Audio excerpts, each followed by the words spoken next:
Hadi 1 minut.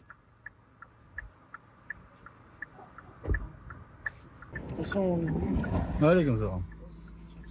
Жақсы. Автокөлікте дұрыс емес айдап келесе, соған көмек керек болып отыр ма, не керек болып отыр? Қандай дұрыс емес келіп жатырмын? Жоқ, дұрыс емес басқарып келе жатсыз да. Как это можно понять? Дұрыс емес. Бір, мысалы сізде бір қиындық туындап жатса, ауырып жатсаңыз, бір көмек керек болып жатса, енді машина айдамай жатсаңыз, тоқтап скорый шақырып керек, болмаса бір не көмек керек болып отыр ма? Көмек керегі жоқ? Көмек керек жоқ па? Жоқ. Машина дұрыс емес басқарып келе жатсыз сіз. Қалай соны түсінтіңіз? Дұрыс емес болғанда қалай? Зигзагпен жүріп жатырмын ба? Или боком жүріп жатырмын ба? Қалай жүріп жатырмын? Күдіктірек, иә, бағанағыдай анау линиядан шығып басқарып келе жатсыз да. Ана жерде линия бар ма не? Линия өшкен, бірақ линия. Жоқ, ана жерде жол бар ма, по идее? Жол бармайсың? Иә. Мына жол ма мына? Неге? Жол емес, жол. Мына ямамен ямылып жатыр ғой бәрі. Оны акиматқа айтасыздар ғой. Акиматқа айтқанда мен яман объезжать етіп жүруім керек па? Жоқ, ол сіз жүрген жерде яма жоқ енді. Жоқ па? Жоқ па яма? Мына жақта жоқ па жама?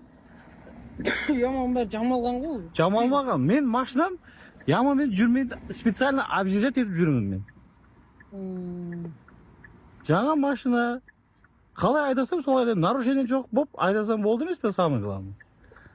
Бізге күдік тудырып тұрсыз. Болды, онда протокол содержания толтырыңыз. Протокол доставления толтырыңыз. Мен ходатайство берем. Кімдер сатыңыз? Ixtiyar, siz tanıştırыңызшы. Sizді... Мен таныстырдым сізге. Жоқ, удостоверение. Мен таныстырдым сізге. Служебное удостоверение в развернутом виде для полного ознакомления. Где ваш видеожетон? Где ваш жетон номер? Мен өзім таныстырдым сізге. Еще раз, для полного ознакомления предоставьте служебное удостоверение личности. Есть у вас такое? Удостоверение личности? Служебное удостоверение есть у вас? Бар. Давайте ознакомиться надо будет с этим служебным удостоверением. Хочу ознакомиться. Инспектор, я вам говорю, пункт 19.5 выполнять будете или нет? Я вам еще раз говорю, пункт 19, номер 5, будете выполнять или нет? Служебное удостоверение предоставите мне для ознакомления? Служебное удостоверение есть у вас? Служебное удостоверение есть? По первому требованию, инспектор, еще раз говорю вам, по первому требованию, где ваше удостоверение? Служебное удостоверение где ваше? Где ваш видеожетон? Где ваш видеожетон? Видеожетон міне тұр. Сізге удостоверение керек па?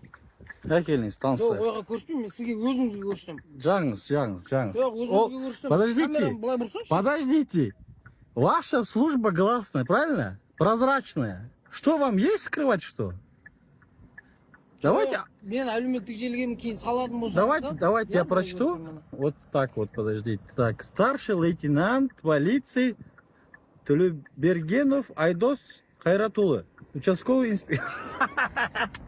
Участковый инспектор, я? Да, так и есть. Так. Участковый. Кто вам дал полномочия останавливать меня? Кто вам дал полномочия? Автокөліктен сөзсіз ба. Әкімшілік аумақта 1095 бұйрық бойынша біз жұмыс жасай береміз. Жүргізуші мырза. Вызывайте ответственного. Ответственного сюда вызывайте. Мен сізге тағы қайталап айтамын. Жүргізуші мырза. Я вам еще раз говорю. Я вам еще раз говорю, ответственного сюда вызывайте, либо сейчас опергруппу я сам лично вызову. Вы сколько хотите вызывайте. Жүргізуші мырза, мен сізге тағы қайталап айтамын. Заң атымен айтып отырмын. Өтініш сізден. Егер сізде минус болмаса. Нет, вы сейчас меня остановили незаконно, правильно? У вас есть такие полномочия меня останавливать?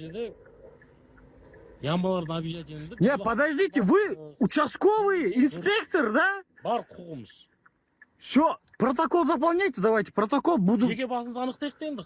Қазақстан азаматысыз ба, азамат емессіз ба? Протокол несите, я вам все предоставлю. Қазақстан азаматы қазір жүргізуші мырза, қазір 21 ғасыр, электронды дамыған бәрі заман. Я хочу, чтобы вы меня распечатали в электронном В электронном заполняйте, распечатывайте в бумажном формате. Жүргізуші мырза, мен сізге тағы айтамын. Я вам сейчас буду ходатайство предоставлять о том, чтобы вы дело передали Сіздің хақыңыз. для судебного рассмотрения. Сіздің хақыңыз, жүргізуші мырза.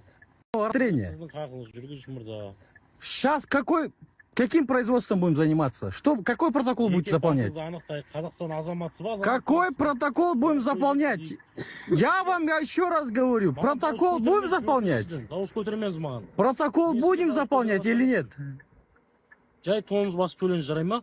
Тормоз басып? Тоныңызды басып деймін, тоныңызды. Сбавьте тон, говорю. Мен сізге қатты сөйлеп жатқан жоқ, мен сізге адамгершілікпен жай сөйлеп жатырмын. Я вам еще раз говорю, протокол будем заполнять или нет? Жеке басыңызды анықтайын да, содан кейін протокол составлять будем. Нет. Сначала протокол заполняйте, я вам предоставлю все необходимые документы. Протокол составить ету үшін кейін жеке басыңызды анықтамаймыз бен.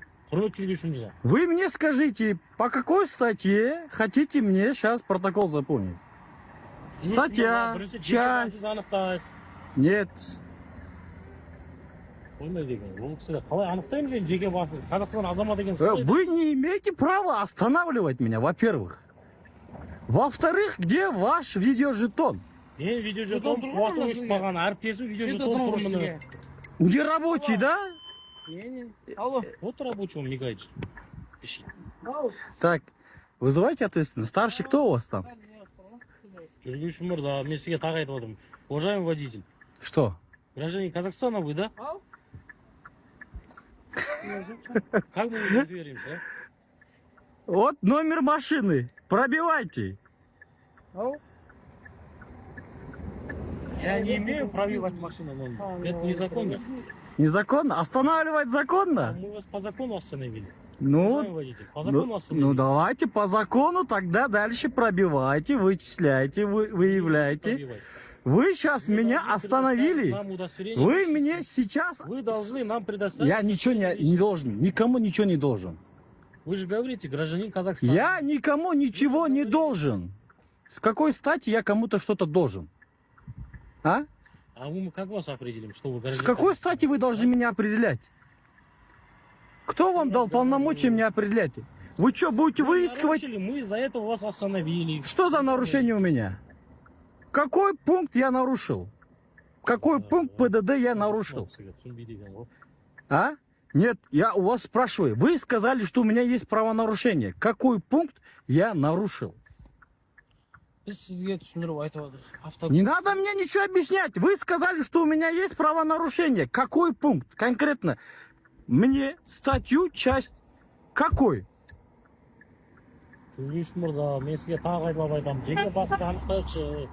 Я хочу на вас подать жалобу.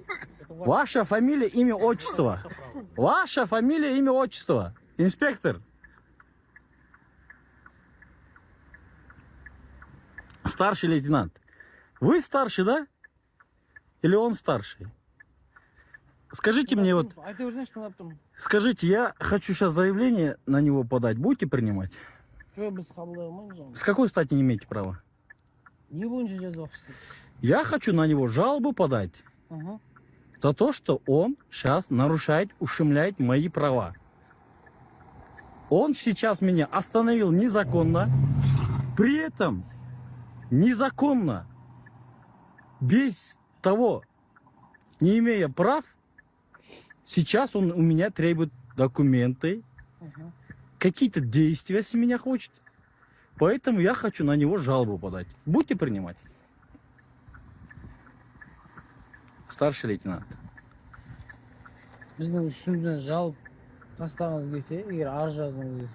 Вы скажите мне, вы будете сейчас от меня принимать? Вызывайте старшего. Ответственный кто у вас? К какому полку вы относитесь?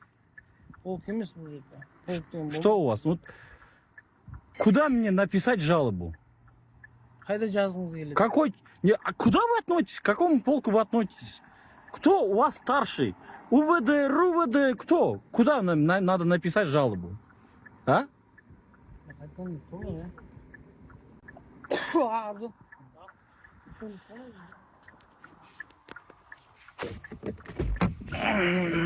Так, госномер 0971, да? Я так что-то не могу разобраться. У вас машина ДПС, а вы сами участковые? ДПС емес. ДПС? ДПС деп ұқсап тұрмын сізге.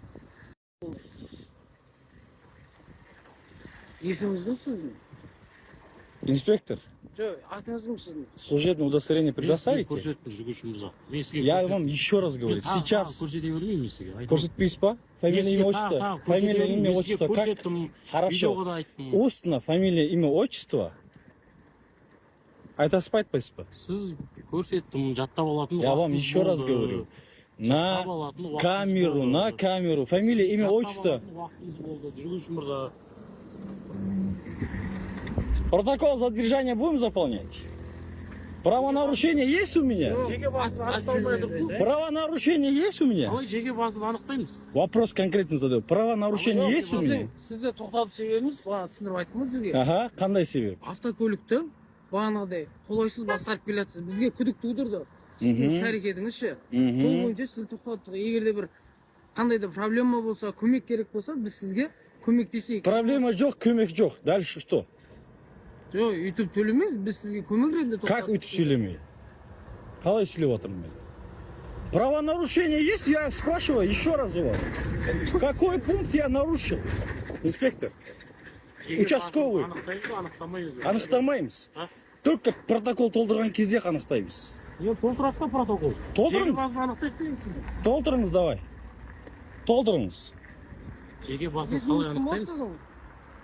Атыңыздың болады? Ықтияр ма? Иә. Ықтияр деймін ма? Көріңіз. Машинаның номері тұр. Пробивать етіңдер шығарыңдар. Енді заңда былай да, біз пробивать етіп шығару емес, өзіңізден сұрап шығару міндетіміз да біз. Сіз беруге құқылысыз. Заңға атырып. Я вам ничего не должен. Вы не инспектор ДПС. Правильно? Бересіз болсам да? Я вам ничего не должен. Тек ДПС-ке береміз, рақпыш. Правонарушение есть? Какой пункт? Я еще раз спрашиваю. А, инспектор? Жоқ, мен сізге қайталап айтамын ғой, түсіндіріп айтым ғой. Я вам еще раз говорю, у меня нету никаких проблем. Мне помощь не нужна. С какой стати вы мне предъявляете какие-то правонарушения, но вы при этом не можете назвать пункт, статью? Мынандай да? Тыңдаңыз. Сіз бізге күдік тудырып тұрсыз. Автокөлік басқару, мен өзіңізді... Так вызывайте ДПС тогда. Если есть подозрения, вызывайте ДПС. Что вы мне пытались предъявить? Вот так вот руку. Что вы мне... Что вы хотели от меня, чтобы я вдохнул? Вы отказываетесь, что вы ничего не такого не говорили? А я вам говорил, что такое? Да, говорили. Не говорили? Когда говорил? Когда остановили. Все, значит, отказывайтесь. У меня все зафиксировано. Мне назовите фамилия, имя, отчество. Я вам еще раз говорю, фамилия, имя, отчество. Как ваше? Вам сложно? Вам сложно? Или вы чего-то боитесь? Сложно, я не боюсь ничего. Я буду лично на вас жаловаться. Это ваше право. Фамилия, имя, отчество. Кому мне надо написать? Как? Фамилия. Арыз жазу үшін ертең келесіз рубудан. Никуда я не подойду. Я через ЕОТНШ дистанционно закину заявление и все. Фамилия, имя, отчество ваше. Я вам говорил. Еще раз назовите. Еще раз. Говорил же именно. Еще раз назовите. Я не должен вам не должны? Я вам говорил. Не должны? Я вам говорю. Я вас еще раз спрашиваю. Вот ваши видеозаписи, можете оттуда посмотреть, оттуда изымать. Я вам представлялся, говорю. Уважаемый водитель. Хорошо. В общем, инспектора или участковые, короче, убегают. Но у них госномер, вот сегодня у нас 29.04.24 год, 01:57 время. Мы тут 15 минут, если не больше, простояли. И отказались заполнять протокол. Протокол задержания тоже не предоставили, ничего не предоставили. Поэтому я хочу на них жалобу написать.